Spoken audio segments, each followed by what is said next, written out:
안녕하세요. 미래를 설계하라 경제잡학사전 고혜리입니다. 12월도 벌써 절반이 지났습니다. 이제 12월도 절반 정도 남아서 올해도 절반밖에 남지 않았는데요. 남은 연말도 편안하게 보내시고요. 오늘 밤도 두 분의 아나운서와 함께 하도록 하겠습니다. 여러분 안녕하세요. 안녕하세요. 네, 그러면 지난주 금요일 미국 증시부터 체크하고 넘어가도록 하겠습니다. 이 뉴욕 증시 3대 지수는 혼조로 마감을 했습니다. 물론 혼조로 마감하긴 했지만요. 반도체 지수가 강세를 보였던 지난주 금요일 미국 시장의 모습이었습니다. 특히 반도체 기업 브로드컴이 호실적으로 인해서 주가가 급등을 했는데요. 이에 따라서 반도체주 전반에 이러한 열기가 확산된 것으로 나타났습니다. 특히 브로드컴 같은 경우에는요, 장중에 주가가 24% 이상 급등하기도 했습니다. 시가총액 같은 경우에는 사상 처음으로 1조 달러를 넘어서기도 했는데요. 이 미국 기업으로는 9번째로 시총 1조 달러에 도달한 것입니다. 이 미국의 시총 12기업으로 올라서는 모습까지 나타나기도 했는데요. 이 브로드컴 같은 경우에는 시총이 굉장히 큰 기업이기 때문에 이렇게 급등을 한 것은 정말 보기 힘든 일이다. 이러한 분석이 나오고 있습니다. 이 장 마감 후에 4분기 매출이 전년 동기 대비 51% 급증했다고 발표를 했는데요. 주당 순이익도 시장 예상치를 상회했다는 발표가 나왔습니다. 특히 인공지능 부문 연간 매출이 전년 대비 220% 폭증을 하면서 122억 달러로 집계가 된 건데요. 브로드컴 주가는 올해 들어서 굉장히 상승률이 좋았습니다. 지금까지 100% 이상 급등을 했는데요. 지난 5년간으로 확인해 보자면 상승폭은 590%에 달하는 모습을 나타내줬습니다. 만약에 브로드컴 오랫동안 보유하고 계신 분들이라면 굉장한 수익률 거두셨을 것 같은데요. 이 브로드컴의 초강세가 나타나면서 반도체주 일제히 좀 랠리에 동참하는 모습이 나타났습니다. 필라델피아 반도체 지수도 역시 이에 따라서 3% 넘게 증가하는 모습을 보였고요. 반면에 엔비디아와 AMD는 2% 넘게 하락하는 모습을 보였고 TSMC 같은 경우에는 4% 이상 뛰는 모습이 나타났습니다. 반면에 2차 전지 대표주라고 할 수 있죠. 테슬라 같은 경우에는요. 또 한 번 상승을 해줬습니다. 트럼프 당선인의 인수위가 이 자동차 충돌 보고 요건을 종료하도록 이 트럼프에게 권고를 했다. 이러한 소식이 전해지면서 이 테슬라의 주가 또 한 번 뛰는 모습 나타났는데요. 계속해서 연일 상승하는 모습이 나타나고 있기 때문에 이제는 좀 접근하기가 부담스럽다. 이러한 투자자들의 의견도 많이 나왔던 지난주 금요일의 모습이었습니다. 이에 따라 시장 투자자들 같은 경우에는요, 이제 올해 마지막 FOMC에 주목을 하고 있습니다. 이 연준은 오늘 17일에서 18일 이 정례회의를 열어서 통화 정책을 결정을 하는데요. 많은 분들이 예상하셨다시피 기준금리는 인하할 것이라는 전망이 우세한 미국의 모습입니다. 자, 오늘 국내 시장 같은 경우에는요, 지난 주말에 정치적인 리스크가 어느 정도 해소가 되었기 때문에 이제 월요일 시장 좀 살아나지 않을까라고 기대를 했었는데요. 어떻게 좀 평가를 내려야 할지 모르겠습니다. 좋다고 해야 할지, 좀 좋지 못하다고 해야 할지 알 수가 없는 좀 숨고르기 장세가 나타났는데요. 오늘 장에 대해서도 함께 이야기 나눠보도록 하겠습니다. 자, 서윤 아나운서는 오늘 장에 대해서 어떻게 보셨을까요? 네, 오늘의 특징주를 꼽아보자면 먼저 반도체입니다. 현재 시각으로 금요일장에서 미국 시장 반도체 종목이 굉장히 강했는데요. 특히 브로드컴의 경우 호실적을 발표했죠. 시가총액이 1조 달러를 돌파했다고 합니다. AI 매출이 급등한 점이 호실적으로 이어지기도 했는데요. 브로드컴의 강세 흐름에 힘입어 여타 반도체주 역시 강세 흐름을 이어갔습니다. 엔비디아는 약세를 보였지만 마이크론은 실적 발표 기대감에 4%나 상승했고요. TSMC가 전일 대비 4% 이상 올랐고 마이크론 테크놀로지와 ARM 역시 각각 4%와 2%대 상승했습니다. 마블 테크놀로지는 10%대 상승하기도 했는데요. 미국 시장에 힘입어서 우리 시장에서도 반도체 종목이 힘을 받아갔습니다. 특히 메모리 반도체 가동률 상승, 그리고 미국의 CXMT 제재에 대한 기대감까지 더해지고 있는데요. 반도체 소부장주의 주가 저점을 높여가는 원동력이 될 것이다. 이런 전망까지 더해집니다. 또 미국이 인공지능 시장 내에서 급부상하는 중국 기업 연합을 견제하기 위해서 CXMT에 대한 고강도 제재를 집행할 가능성이 큰데요. 메모리 업종 전반에 대한 이 주가 밸류에이션 상승 요인으로 작용할 것이다. 이런 전망까지 나오고 있습니다.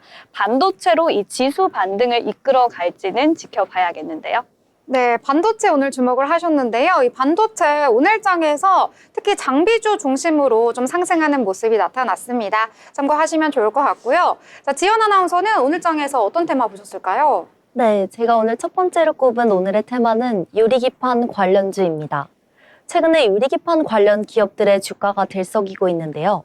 글로벌 인공지능 AI의 열풍으로 고성능 AI 반도체 기술 경쟁에 불이 붙으면서 글로벌 반도체 기업들이 반도체 공정에 차세대 유리기판을 적용할 것이라는 전망 때문입니다. 이 유리기판은 전기 신호와 신호 전달 속도, 전력 소비 등에서 기존 기판 대비해서 우수한 성능을 보유한 것으로 알려져 있습니다. 미국 반도체 기업은 브로드컴, 호실적을 발표한 가운데 반도체 유리기판 도입을 검토하고 있다는 소식에 관련주가 장 초반부터 시세 분출했습니다. 관련주 내에서는 필옵틱스가 장 초반 13% 넘게 급등했습니다. 필옵틱스는 반도체 패키징용 글라스를 관통 전극 제조 장비 공급에 성공하면서 핵심 기술로 주목받고 있습니다. SKC도 12% 넘게 가까이 올라섰는데요. SKC는 자회사 앱솔루스를 통해 반도체 글라스 기관 시장을 개척하고 있으며 이는 차세대 반도체 기관으로서 중요한 역할을 할 것으로 예상됩니다. JNTC도 12% 넘는 상승세 시현했습니다. JNTC는 화웨이 밸류체인업 기업이기도 한데요. 스마트폰에 사용하는 강화 유리 전문 기업입니다. 스마트폰 외에도 차량, 스마트워치에 사용되는 커버 글라스를 생산합니다. 그 밖에 YCM도 7%가량 올랐고 HB 테크놀로지도 7% 가까운 강세의 흐름을 보여줬습니다. 네, 유리기판 좀 최근에 차트를 보시면 좀 이렇게 바닥권에서 움직이는 모습이 나타났었습니다. 그런데 정말 오랜만에 상승을 했다라고 볼 수가 있겠는데요. 기판 예전에도 저희가 방송에서 전해드렸었는데 이 반도체 칩을 쌓아놓는 판이 바로 이 기판이라고 합니다. 그런데 이 간밤에 브로드컴 정말 급등하는 모습 보여줬다고 말씀을 드렸잖아요. 그런데 이 브로드컴에서 이 반도체 기판을 유리기판으로 도입을 하겠다라는 소식이 전해지면서 국내 시장에서도 오늘 유리기판이 전반적으로 좀 강세를 보였다 이렇게 보실 수가 있겠습니다. 이 유리기판 같은 경우에는요, 아무래도 소재가 유리다 보니까요, 이 플라스틱보다 굉장히 매끄럽고 얇다는 것이 특징입니다. 하지만 이 미세 균열 등 좀 기술적으로 굉장히 상용화하는 데는 난이도가 높기 때문에 이를 어떻게 해결을 해야 할지 아직 고심 중이고 연구 중이다라는 내용이 전해졌었는데요. 그런데 이 세계적인 기업 브로드컴이 유리기판을 도입한다고 하니까요. 이 기술적인 문제 어떻게 해결이 되고 또 주가에도 어떻게 반영이 될지 함께 살펴보시면 좋을 것 같습니다. 자, 그리고 미국 시장에 대한 호재, 우리나라까지 국내 시장까지 전해지고 있는데요. 아까 테슬라 급등을 했다고 말씀드렸는데 이와 관련해서도 또 국내 시장에 영향을 많이 미친 것 같습니다. 자, 소윤 아나운서는 이 부분을 좀 보셨다고요? 네, 제가 꼽아본 두 번째 키워드는 자율주행입니다. 트럼프 정권인수위원회가요, 자율주행 사고보고 요구 조항을 폐기할 것으로 검토하고 있다는데요.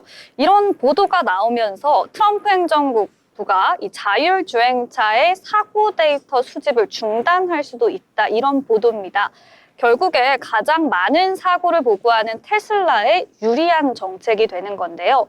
이 소식과 관련해서 테슬라가 주말 사이 4%나 올랐고요. 또 하루 전날 금요일인 국내 증시 시간외 거래에서도 마찬가지로 자율주행 관련주가 강했습니다. 오늘도 이 이슈 이어가면서 자율주행 관련주 40개가 넘는 종목이 넘게 오르면서 과열되는 양상 보였는데요. 우리 시장에서도 이 호재인 소식이 속속 나오고 있습니다. 미국 완성차 업체 제너럴 모터스가 자율주행 무인 택시 사업에서 철수한다고 밝히면서 현대자동차가 과연 반사 이익을 누릴 것인지 관심도 함께 쏠리고 있는데요. 현대차는 지난 10월 자율주행 기업 웨이모와 전략적 파트너십을 체결한 바 있는데요. GM의 이 사업 철수로 자율주행 선두 기업인 웨이모의 수요가 올라가면서 파트너사인 현대차의 수요도 함께 올라갈 수 있다는 겁니다. 뿐만 아니라 현대차는 싱가포르 글로벌 혁신센터에서 아이오닉 5 기반 로보택시를 자체 생산 중인데요. 결국 미국 자율주행 시장은 웨이모와 테슬라의 양강 구도로 재편될 전망입니다. 자율주행 선두기업 웨이모는 현재 로스앤젤레스, 샌프란시스코, 피닉스 등에서 로보택시 서비스를 운영하고 있는데요. 테슬라는 개발 중인 자율주행 로보택시 사이버캡을 2027년까지 양산할 계획이라고 합니다. 2025년 1월 취임을 앞둔 이 트럼프 2기 행정부가 자율주행 규제 완화를 예고하면서 자율주행 경쟁은 더 치열해질 것으로 보입니다. 네, 자율주행 테마도 좀 꾸준히 언급을 해드리고 있는데요.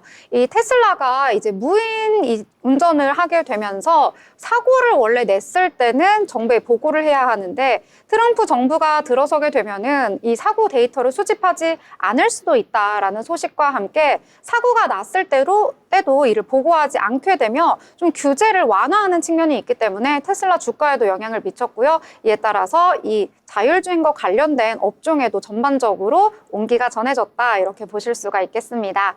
자, 이렇게 미국 증시와 국내 증시 연관 지어서 또 설명해 드렸는데요. 더불어 본 방송에서 제공하는 정보는 투자 판단을 위한 조언일 뿐 해당 종목의 가치, 상승과 하락에 대해서는 보장하지 않습니다.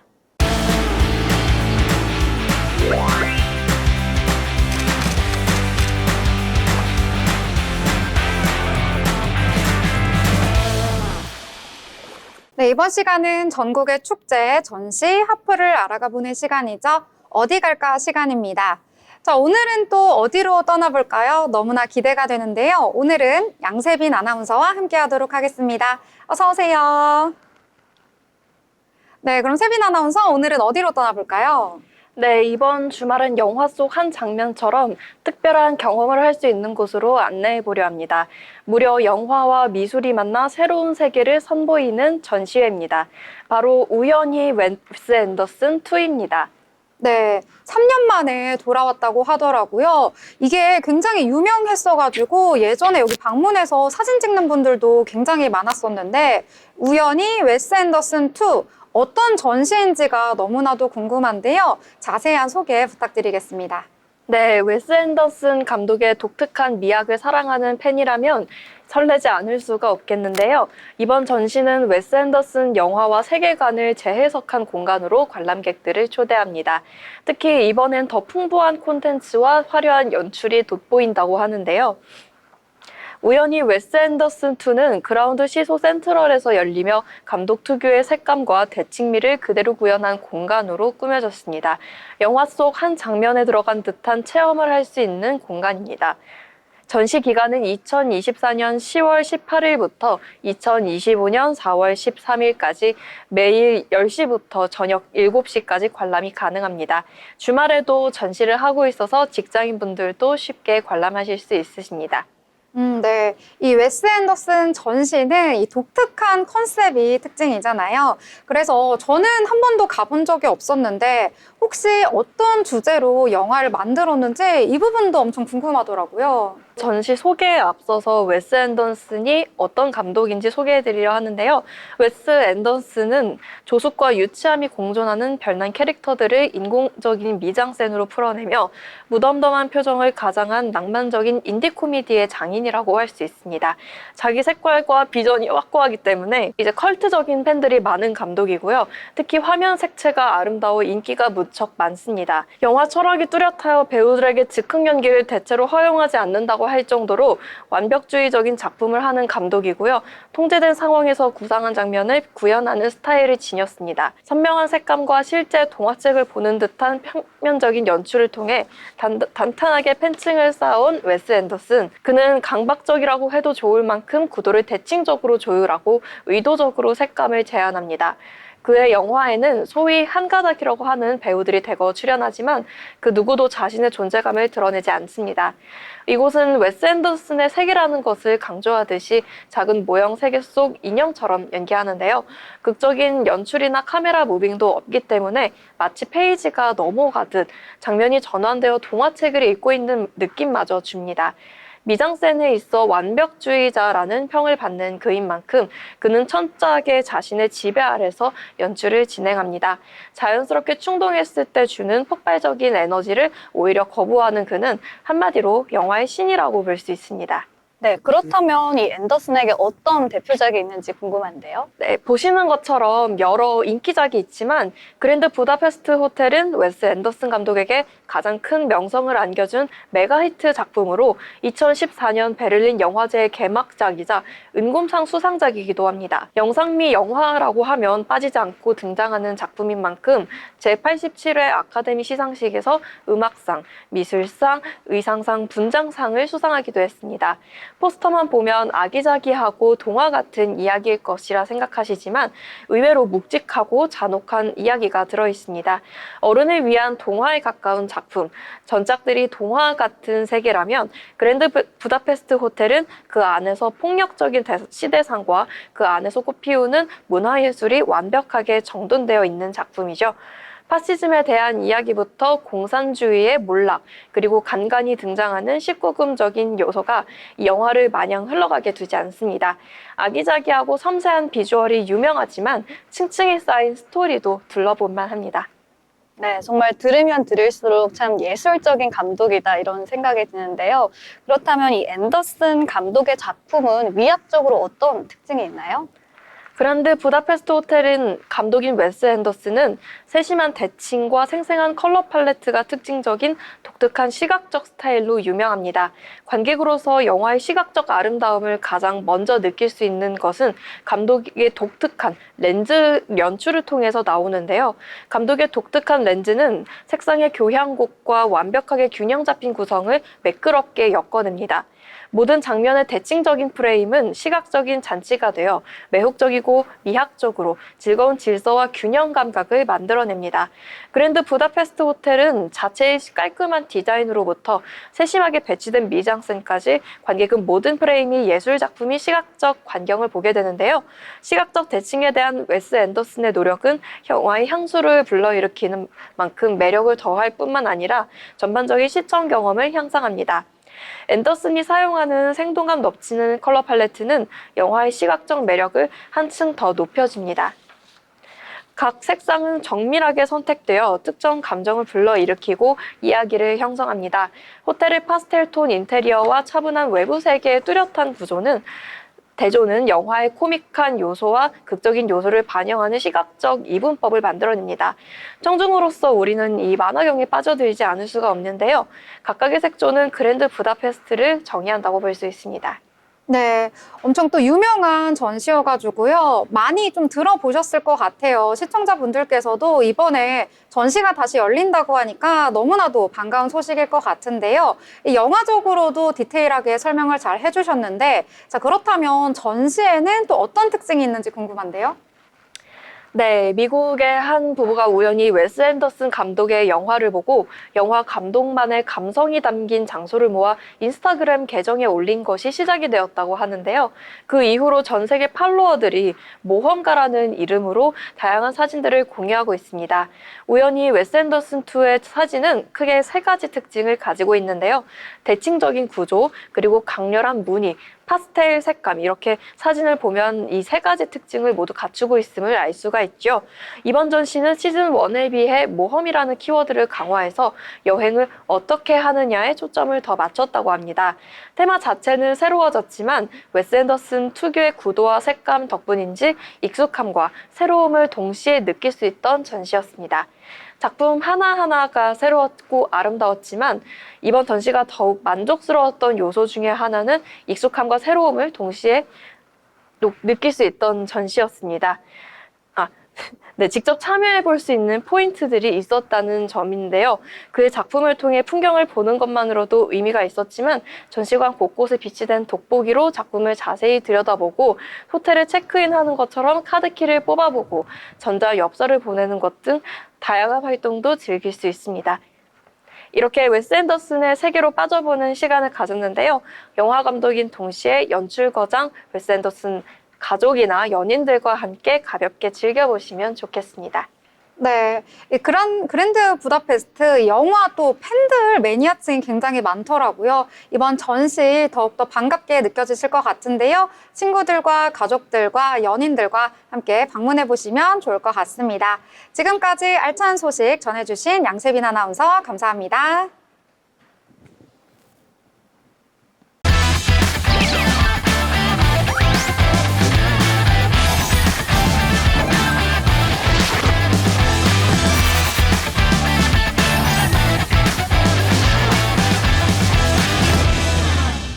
네, 이번 시간은 돈을 잘 벌고 싶은 이 고수가 되고 싶은 아나운서들이 모여서 주식 이야기, 경제 이야기 함께 나눠보도록 하겠습니다. 그에 앞서서 매일매일 시장 체크 반드시 필요한 거 알고 계시죠? 오늘 시장은 어떻게 마무리가 되었을지 저희가 자세하고도 간단하게 요약해드리도록 하겠습니다. 자, 오늘 시장 지연 아나운서 어떻게 끝이 났을까요? 네, 오늘 우리 시장은 윤석열 대통령의 2차 탄핵 소추안 가결로 정치적 불확실성은 일부 해소된 상황입니다. 반면에 고환율과 계속되는 외국인의 매도세 등이 신경 쓰이는 상황이기도 했는데요. 정치 리스크가 다소 완화되면서 상승 흐름이 유지될 것이라는 의견도 존재했지만 아직은 대내외에 불안 요인이 남아있어 변동성이 재차 확대될 가능성이 있다는 의견도 존재했습니다. 금융시장은 여전히 불안한 모습을 완전히 떨쳐내지는 못한 모습인데요. 코스피 지수는 0.22% 소폭 하락했고 코스닥 지수는 0.69% 소폭 상승한 채로 마감했습니다. 코스피가 장중에 2,500선을 넘어선 건 지난 3일 이후 10거래일 만입니다. 코스닥 또한 장 한때 700선을 넘어서기도 했는데 700선을 넘어선 것은 지난날 13일 이후 처음입니다. 그럼 보다 자세히 시장 상황 한번 살펴보도록 하겠습니다. 먼저 코스피 지수입니다. 코스피 지수 전일 대비 0.22% 하락한 2,488.97포인트의 종가 형성했습니다. 코스피는 정치적 불확실성을 일부 해소하는 모습을 보이면서 장 초반에는 2,510포인트 선을 넘어선 채 출발을 했는데요. 그간 낙폭이 과했다고 평가받는 만큼 되돌림의 현상이 나타난 것으로 분석됩니다. 코스피 지수는 전거래일 대비 0.67% 오른 2,511.08포인트로 출발해 2,510선 위에서 등락하다가 다시 하락하면서 2,500포인트 선을 내주면서 하락과 반등을 반복하는 모습을 보이다가 결국 하락 반전한 채로 2,500선은 무너진 모습입니다.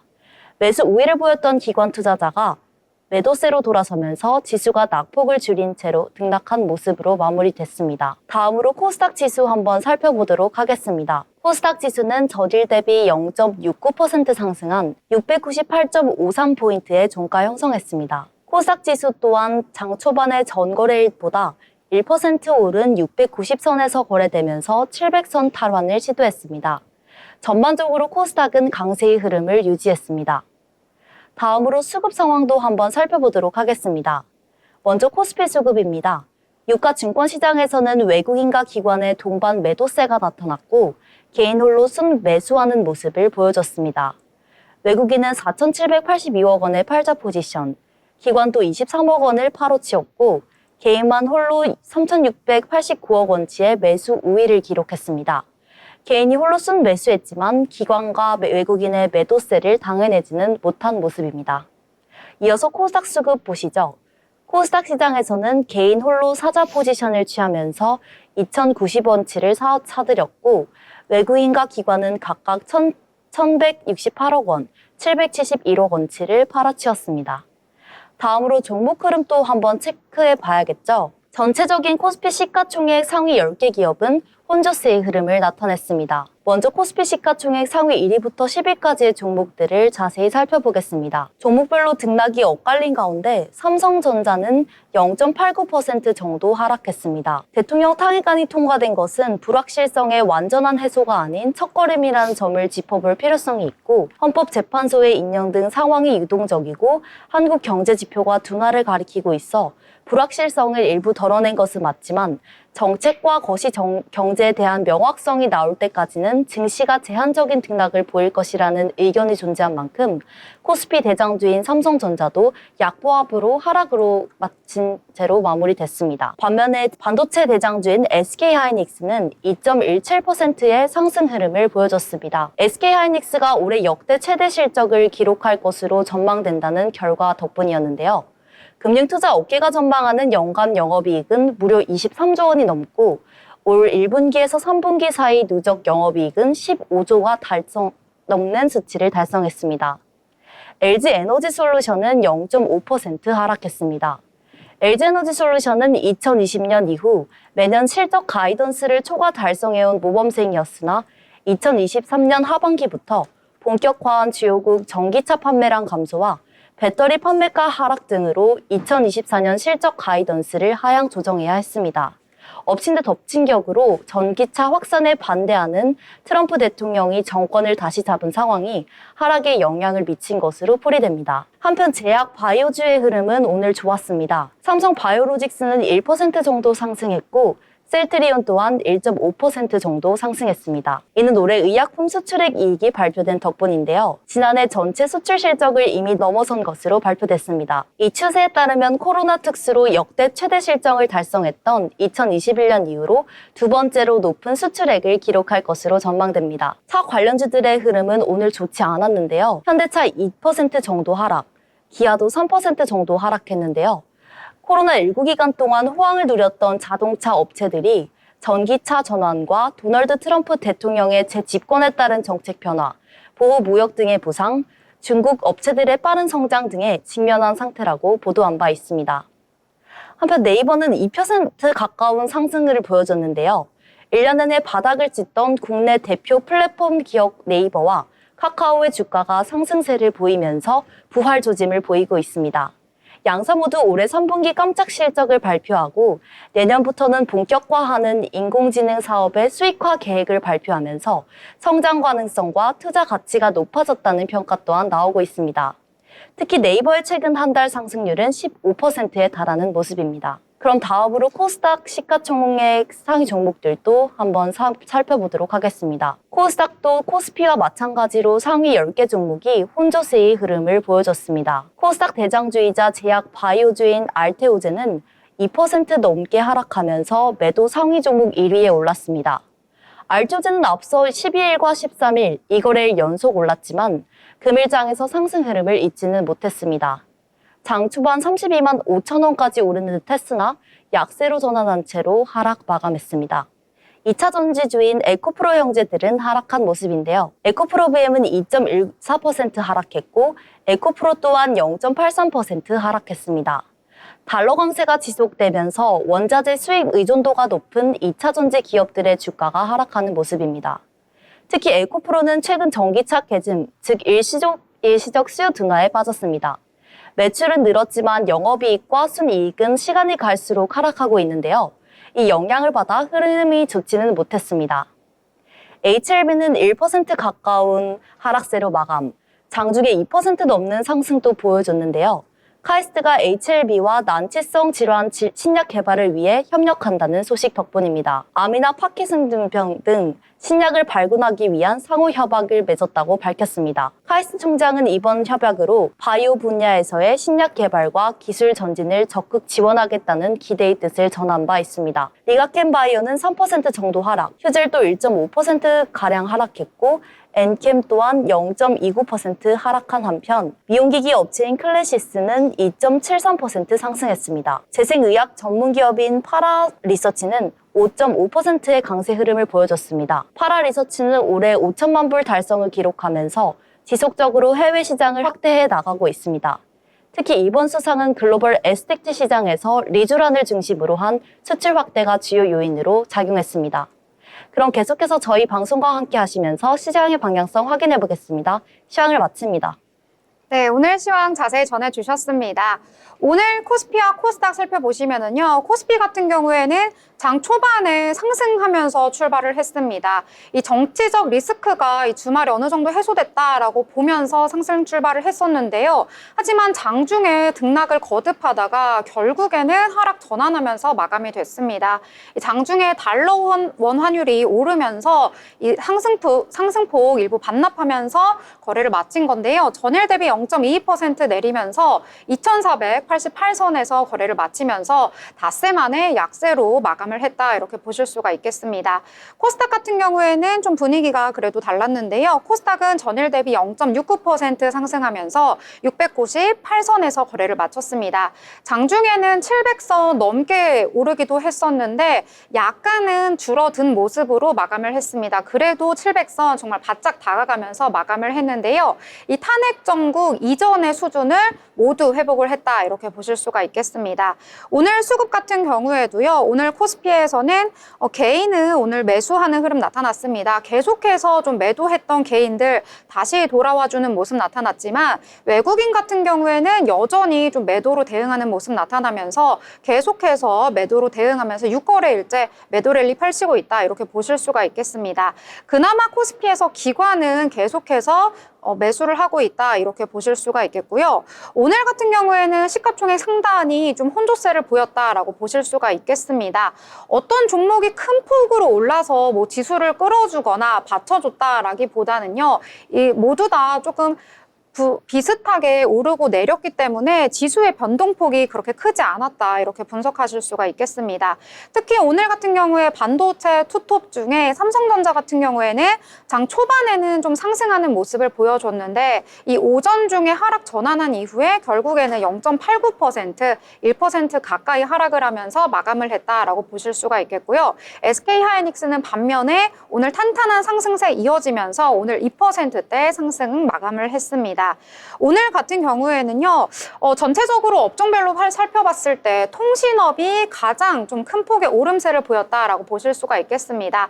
좀 테마 자체는 굉장히 작은데요. 오늘 가장 많이 오른 업종입니다. 2.05% 통신업이 올랐다라고 볼 수가 있겠는데요.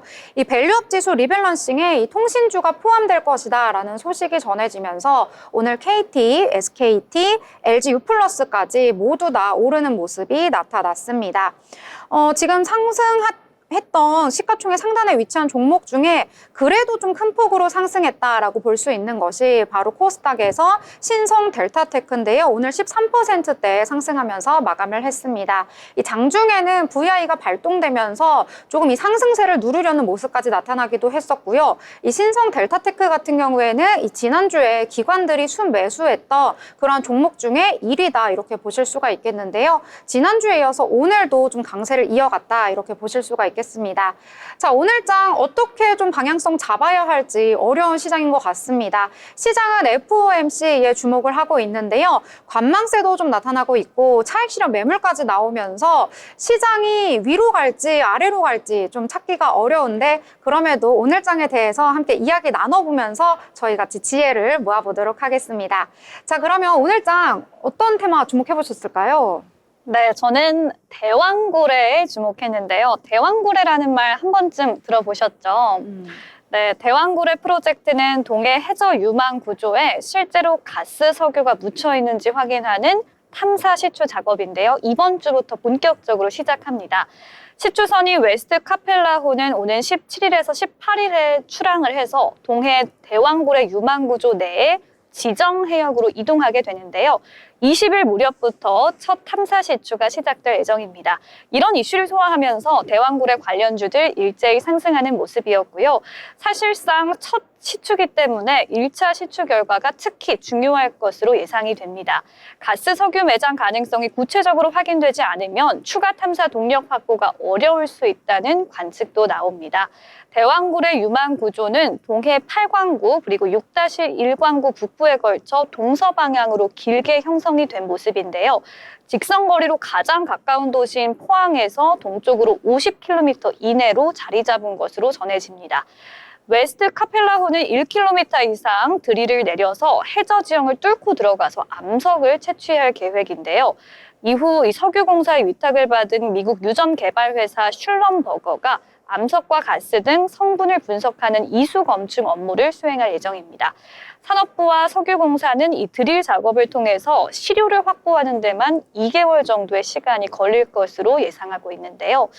하지만 이 최근의 전국 상황을 감안할 때 1차 시추에서 뚜렷한 가능성이 보이지 않으면 추가 사업 동력이 약해질 가능성도 점차 커지고 있습니다. 대왕고래 사업이 이 윤석열표 사업으로 여겨지는 프로젝트이기 때문인데요.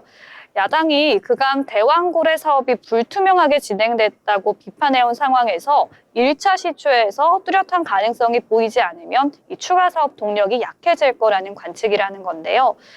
원래 이 사업은 윤석열 정부가 내건 국정과제와는 조금 거리가 있는 석유공사의 자체 사업이었습니다. 오일 메이저 기업인 쉘에서 20년 넘게 이제 근무한 전문가에 따르면 석유공사는 자체적으로 우리나라 대륙붕 일대 자원 개발을 목표로 한 광개토 프로젝트를 추진했다고 합니다. 그래서 작년 석유공사가 물리탐사 자료 분석을 통해서 대왕고래를 비롯한 동해 7개 유망 구조에서 최대 140억 배럴의 가스 석유가 매장돼서 개발 필요성이 크다는 결론에 도달한 겁니다. 네, 그래서 이 프로젝트가 현재 1차 시추가 되고 있는데 결과를 계속 지켜봐야 할 것 같습니다. 네, 이 탄핵 정국으로 들어서면서 이 프로젝트, 이 사업이 좀 되지 않지 않을까 이런 걱정이 좀 들었던 투자자분들 많으셨을 것 같은데요. 어떻게 좀 배가 떴네요, 그래도. 네, 그렇습니다. 네, 아무래도 윤석열 사업이라는 조금 리스크가 있긴 했지만 결국엔 추진이 되는 측면에서 이 개인 사업자들이 좀 몰린 것으로 보입니다. 네. 네, 그래서 배가 이제 떴고요. 이제 가가지고 좀 준비를 하고 시추 작업 들어가는데 금요일 정도에 들어갈 거라고 하더라고요. 근데 아시다시피 예산이 거의 다 삭감이 됐잖아요. 그래서 1,000억 원 정도 드는 예산을 좀 자체적으로 확보를 해야 하기 때문에 1차에서 과연 시추가 제대로 되고 좀 사업성이 뚜렷하게 나타날 수 있을까, 이 부분이 좀 중점적으로 봐야 하는 부분인 것 같습니다. 자, 그러면 저희 또 다른 이야기 함께 나눠보려고 하는데요. 지연 아나운서는 어떤 내용 좀 보셨을까요? 네, 제가 오늘 꼽은 테마주는 피팅 밸브 관련주입니다. 피팅 밸브 관련주에 얘기하기에 앞서 조선업 이야기를 안 할 수 없는데요. 조선업은 국제 유가 상승 훈풍을 타고 업황이 살아나면서 플랜트 발주가 확대되면서 피팅 수요도 늘어날 것이라는 언론 보도가 된 바 있습니다. 피팅은 배관을 수평 및 수직으로 연결하는 관 이음새로 석유나 가스 운용 시에 활용하는 조선 등의 설비에 주로 활용된다고 합니다. 동해 회저 유망 구조에 실제로 가스나 석유가 묻어 있는지 확인하는 탐사 시추 작업이 내일 바다로 떠난다는 소식에 영향을 받고 있습니다. 한국선제가 16%에 급등하는 모습을 보여줬는데요. 한국선제는 선재료 제조 및 가공, 판매를 목적으로 설립됐습니다. 철강제 아연도금, 철선, 스테인리스 등 다양한 선재료를 생산하면서 국내의 산업 발전에 기여한 바 있는데요. 또 종속회사인 한선 엔지니어링을 통해 피팅 및 밸브를 생산하고 화물 운송 및 사업을 하는 금제를 운영하면서 사업 포트폴리오의 다각도에 힘쓰고 있다고 합니다. 화성 밸브 또한 7% 가까운 상승세를 시현했는데요. 화성 밸브는 대왕고래 탐사 시추를 통해 보급선의 용역 계약을 맺은 바 있습니다.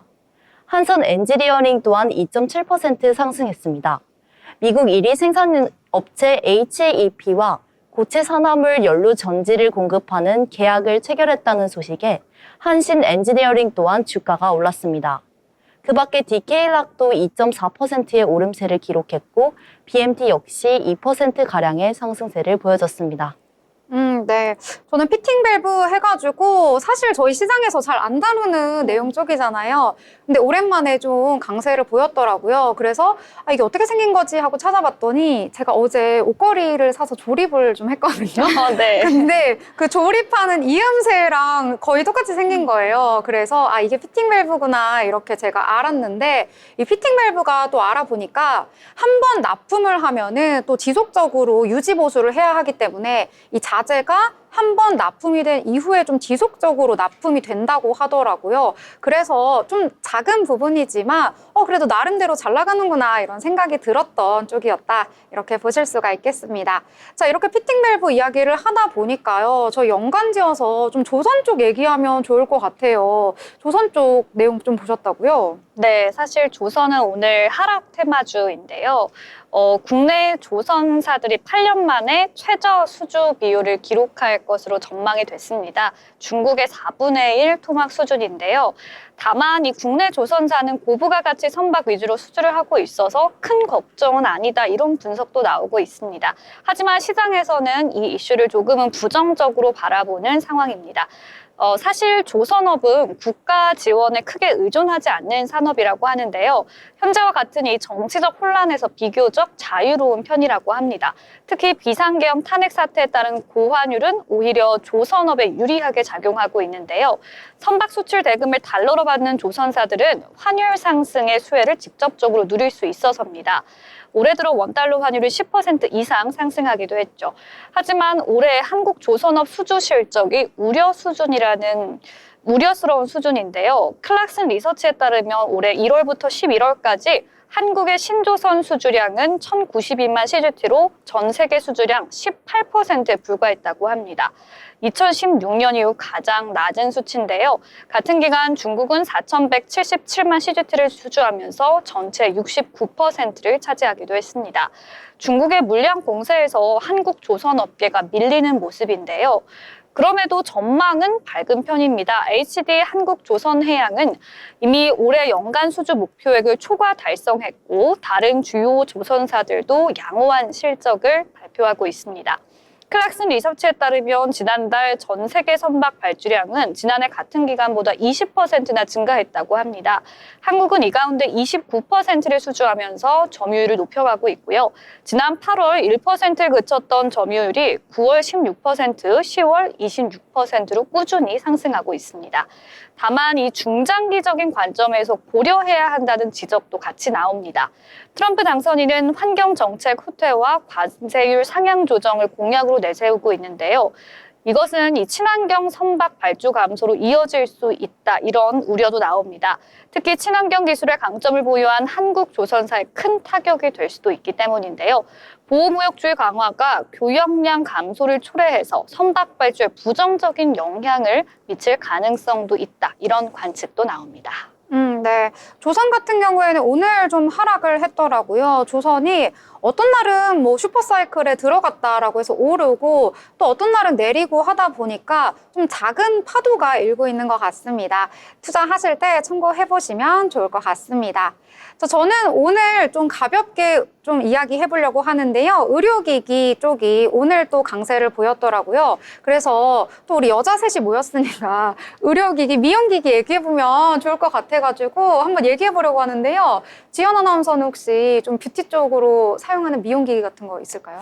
네, 저는 그 클래시스에서 나온 고주파 기기를 매일 홈케어로 쓰고 있는데 아, 정말요? 네, 효과가 좋더라고요. 그래서, 그래요? 네, 소액 주주로 하고 있습니다. 아, 효과가 좋아서 네. 주주로까지. 정말 지연 아나운서에게 이런 꿀팁이 너무 오랜만에, 아니 처음으로 나온 것 같아가지고 좀 궁금한데요. 어떤 기기인가요? 이름이? 이름은 정확히 제가 기억이 안 나는데 고주파로 얼굴 리프팅도 되고 좀 세포 같은 걸 활성시켜서 네. 그 노화 방지에 좋다고 들었습니다. 그런 또 남다르게 또 쓰고 있는 게 있었군요. 제 기억에는 좀 그때 뷰티나 건강 관리를 위해서 뭘 하냐고 했을 때 잘 먹고 잘 잔다 뭐 그렇게 대답했던 것 같은데 네, 뭐든 기본이 중요하니까 네. 기본이고. 네, 이제서야 좀 풀어놓는 꿀팁 오늘 잘 들었습니다. 자, 그럼 소연 아나운서는 혹시 어떤 비법이나 숨겨진 꿀팁 같은 거 있을까요? 저는 지연 아나운서처럼 주주로 활동하고 있진 않지만 저도 집에서 홈케어 기기를, 고주파 기기를 네. 활용하는 것 같아요. 요즘에는 사실 옛날에는 피부과에서 많이 이제 관리를 받았더라면 네. 요즘에는 홈케어 기기도 피부과 장비만큼의 잘 나오잖아요. 출력이 그 정도 나온다고 하더라고요. 그래서 뭐 피부과 10번 갈 바에는 이제 무한정으로 사용할 수 있는 홈케어 기기를 장만한다, 이런 분들도 많을 정도로 저도 그 흐름에 동참을 해서 저도 홈케어 기기를 꾸준히 사용하고 있습니다. 어떤 걸 혹시 사용하고 계시나요? 저도 그 이름은 잘 기억이 안 나는데 그 유명한 그 메디프로인가요? 메디톡신 메디 부스터 프로? 네, 맞습니다. 네, 부스터 프로를 네. 사용하고 있습니다. 정말요? 저랑 똑같은 걸 사용하고 계시네요. 정말요? 제가 지난달에 샀거든요. 그 APR 메디톡신의 부스터 프로 사가지고 요즘에 사용하고 있는데 저희 동지를 오늘 좀 만났네요. 네, 반갑습니다. 네. 저희가 미용기기 이렇게 이야기했는데요. 이 전통적으로 4분기에 미용기기, 의료기기 이쪽이 잘 나간다고 합니다. 그래서 오늘 또 보고서가 나왔는데요. 오늘 DB증권에서 보고서가 나왔습니다. 이제 좀 투자를 할 적기다라는 이야기가 나왔는데요. 왜냐하면은요, 최근 들어서 흐름도 잘 나오고 있지만 좀 해외 시장으로 수출이 굉장히 잘 나고 있다고 합니다. 성수기다라는 건데요. 특히 저희는 미용기기 이야기를 했지만 최근 들어서 미용기기도 잘 나가는데 그와 별개로 또 이 보톡스, 필러 이쪽이 좀 전통적인 그런 미용 시장에서의 품목들인데 이것도 굉장히 잘 나간다고 하더라고요. 특히 톡신 같은 경우에 11월 수출액이 굉장히 잘 나왔다라고 해서 특히 미국 쪽으로 수출이 잘 되고 있다 이런 이야기가 전해졌고요. 그다음 필러 같은 경우에도 굉장히 잘 나가고 있다 이런 내용이 전해졌습니다. 자, 그래서 파마 리서치가 오늘 주가가 좋았는데요. 4%대 강세를 보이면서 52주 신고가를 경신하는 모습까지 나타났습니다. 특히 이 파마 리서치에서는요, 하반기부터는 이 스킨 부스터 기존에는 주사나 어떤 기기로 좀 이렇게 효과를 누렸었는데 이제는 좀 피부에 바르는 도포 형식으로 된 것도 출시가 된다고 하더라고요. 이 부분까지 체크해 보시면서 파마 리서치 이 종목도 관심 있게 보시면 좋을 것 같습니다. 자, 이렇게 오늘 여러 가지 이야기 나눠봤는데요. 오늘 정치 테마주도 조금 변동이 있더라고요. 한번 짧게 알아볼까요? 네. 대통령 탄핵 가결로 이제 증시가 안정을 찾고 있는 반면에 정치인 테마주들은 조금 털썩 급락세를 보이고 있습니다. 조기 대선 가능성이 거론되는 가운데 오늘 국내 증시에서는 정치 테마주의 희비가 엇갈렸는데요. 오늘 특히 한동훈 국민의힘 대표가 사퇴 의사를 밝혔습니다. 지난 7월 23일 전당대회에서 당대표로 선출된 지 146일 만입니다. 이에 따라 한동훈 국민의힘 대표 관련 테마주가 급락하는 가운데 최근 급등한 이재명 테마주도 차익 실현 매물이 몰리면서 큰 폭으로 하락했습니다. 이재명 테마주로 꼽히는 에이텍과 이스타코, 수산 INT 등이 급락했고요. 덕성과 대상홀딩스, DTNC 아로 등 한동훈 테마주들도 주가가 크게 요동쳤습니다. 네, 이재명 테마주는 윤 대통령의 탄핵안이 가결되자 이 상승 재료를 상실한 모습이었고요. 그도 그럴 것이 최근에 정치 테마주가 비상계엄 사태 이후 널뛰기 장세를 보였는데요. 거래소는 오리엔트 전공, 오리엔트 바이오, 동신건설, CSIMBC 등 이 정치 테마주들을 대거 투자 경고 종목으로 지정한 바 있습니다. 한편 한 대표가 물러나자 여권 대선 유력 후보로 분류되는 오세훈 서울시장 그리고 홍준표 대구시장 관련주들은 상승세를 보였습니다. 그리고 차기 대권 도전 가능성을 시사한 이준석 관련주들도 일제히 빨간불을 켠 모습입니다. 네, 정치 상황에 따라서 정치 테마주들도 오르는 종목이 있는가 하면 내린 종목들, 거래가 정지된 종목들도 있더라고요. 이 점 유의해서 테마주에도 투자를 유의하시길 바랍니다. 자, 이렇게 오늘 장에 대해서 전반적으로 이야기를 나눠봤습니다. 더불어 본 방송에서 제공하는 정보는 투자 판단을 위한 조언일 뿐 해당 종목의 가치, 상승과 하락에 대해서는 보장하지 않습니다.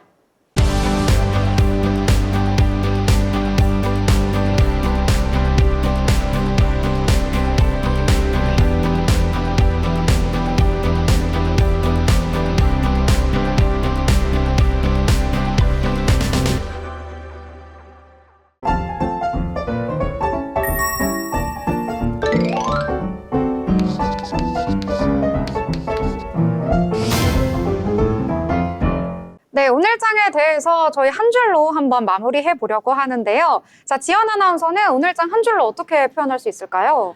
네, 정치 리스크가 다소 완화되면서 상승 흐름이 유지될 거라는 의견도 존재한 반면에 아직은 불안 요인이 남아있지는 않나 이런 생각이 들었고 덕분에 좀 알지 못했던 테마라든지 이런 거를 잘 알아볼 수 있는 시간이지 않을까 하는 생각이 들었습니다. 네, 그럼 한 줄로 하면 어떻게 되는 거죠? 한 줄로 하면 앞으로도 좀 방향성을 지켜보면서 지켜봐야 될 것 같은 장세입니다. 방향성을 지켜봐야 할 것 같은 장세 이렇게 표현해 주셨습니다. 자, 소연 아나운서는 어떻게 표현할 수 있을까요? 저는 기대감을 조금 담아서 안도랠리 시작이 오늘이길 바라봅니다 라고 지어봤습니다. 네. 네, 정치적으로도 좀 외부적으로도 좀 유동성이 큰 시장이기 때문에 좀 시장의 안정세가 하루빨리 이어졌으면 좋겠어서 이렇게 만들어봤습니다. 네, 저는 오늘장 방향성 찾기가 어렵더라고요. 연말이라서 산타랠리 올 줄 알았는데 오지도 않고 그렇다고 지금 좀 떨어지나 싶은데 좀 견조하게 버티는 것 같기도 하고 그래서 갈 길을 모르겠다 이렇게 정리해 보도록 하겠습니다. 자, 월요일 이렇게 마무리가 되어가고 있는데요. 저희는 화요일 방송에서 더욱더 풍성한 내용, 즐거운 소식 가지고 찾아뵙도록 하겠습니다. 시청해주신 여러분 고맙습니다.